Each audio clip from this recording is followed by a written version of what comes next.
Ce que le mécène voulait, au début, c'était une maison où on se sente chez soi.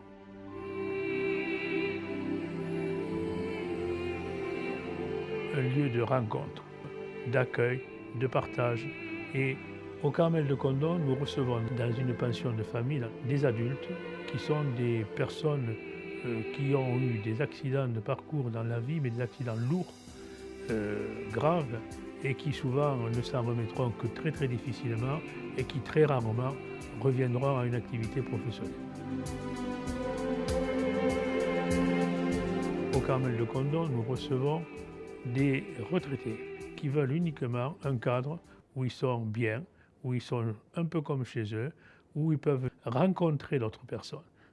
Condom est sur l'itinéraire du chemin de Compostelle et là nous avons une capacité d'accueil tous les soirs dans un gîte du mois d'avril au mois de novembre de 15 places. Au quotidien, l'essentiel des tâches est assumé par les résidents eux-mêmes. C'est-à-dire, toutes les parties communes sont entretenues, nettoyées, balayées par les résidents. Il y a également une grande serre qui permet d'être autonome, quasiment autonome, en matière de fruits et légumes pour alimenter la cuisine, puisqu'il y a une cuisine avec un chef. Donc, tout est bio là-bas. Ce travail en commun, quand on fait les confitures, quand on fait la conserve de tomates, quand on prépare les légumes pour les surgeler, pour pas les consommer ensuite pendant l'hiver, ce sont des échanges importants qui se produisent entre les résidents. On ne regarde pas s'il est à la pension de famille, si c'est un retraité, ou si c'est un pèlerin de Compostelle qui a décidé de s'accorder un jour d'arrêt.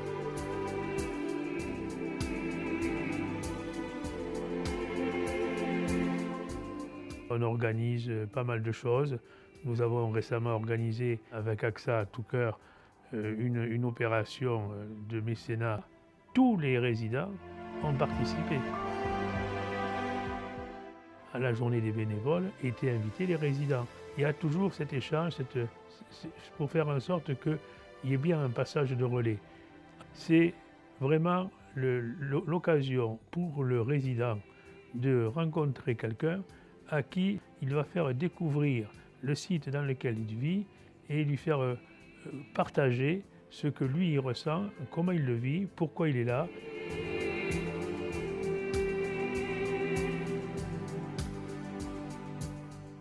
Nous avons 2 familles qui viennent chaque année au mois de novembre, pendant les vacances scolaires, avec les conjoints, les enfants et le bourricot qui portent les affaires.